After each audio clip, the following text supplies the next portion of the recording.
Today we're going to be bringing this ancient FOXCONN AM3 MLK motherboard, released back in 2011.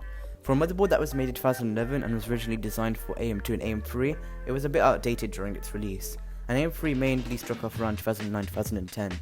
At that point, the Intel Core series released its first batch processors that completely destroyed most AM3 CPUs. But today we're going to be restoring this motherboard since it has a special place in my heart, as it was the motherboard of the first computer I ever used. Starting off, I'm going to quickly point out the places where the dust had gathered around the motherboard. First off, a lot of the dust had collected around the chipset and where the capacitors were around it. It's as dusty as I thought it would be, but I'm still going to clean it. Next up, we have the SATA ports, and these were pretty dirty, but I'm not surprised that this is at the corner of the motherboard, where most of the dust would usually be collected. And then at last we have the VRM, where most of the amount of dust has collected. It's really dirty, so it definitely will require a lot more service, but we're going to have to be careful as the VRM is very delicate, and a lot of people have accidentally torn off components of the VRM before. Before we begin, I'm going to quickly remove all components from the motherboard so that we can reach areas like CPU socket and memory sockets. This is something I'd recommend everyone to do when cleaning their motherboard, as you do have the chance of breaking a component on your motherboard. If you do want to clean the components, you should do that completely separately with some isopropyl alcohol. It's a lot more safer. So what I'm going to do to start things off is I'm going to use a vacuum cleaner, in this case my Dyson Big Balls Multi-Floor, to collect all the debris and dust that's easy to vacuum. I turned the vacuum on and started cleaning the corners and edges of the motherboard. I wanted to make sure that those were clean as well, as they're very easily missed most of the time.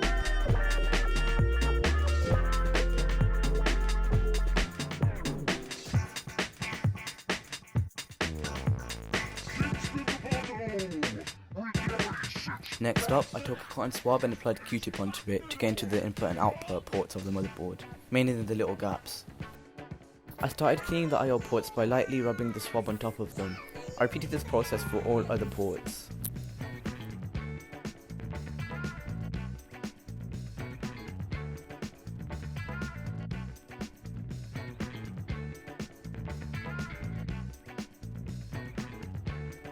With the first port, you could see just how much dust I collected with my swab. Crazy, am I right?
Okay, so once I finished cleaning the ports, I decided to clean the front of them as well.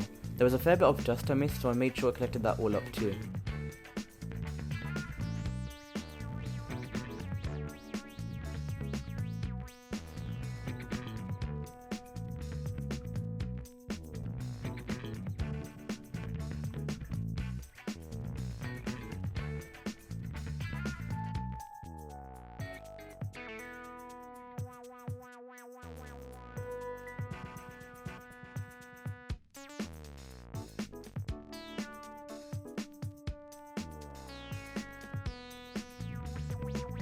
After a few more finishing touches, the ports were now cleaned.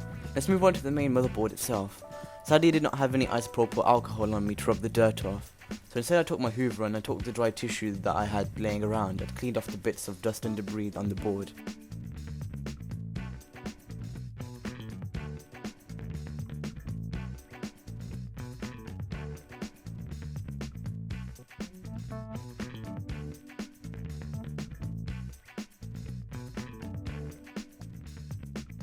This method was also very inefficient, but I thought instead of using the Q-tips, why not use cleaning wipes instead? I read online that they're okay for your motherboard, but it's not recommended. Since I had no isopropyl alcohol, I decided to use them anyway. I lightly wiped down the capacitors and all the general areas that were extremely dusty. The wipes made a huge difference to the motherboard, so I carried on.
And we're done. We've cleaned and restored this old FOXCONN motherboard from 2011. There are some areas where the dust refused to go, like near the chipset and heatsink, but that's not visible standing away from a few centimeters from the motherboard. Under the light, this motherboard pretty much looks like new as if it was never touched. So there you have it. If you like what you saw there, please do consider subscribing and joining the Discord server. In the future we'll make more videos like this, so feel free to join the channel and help me reach 100 subscribers. So I'll see you guys in the next video. Bye bye!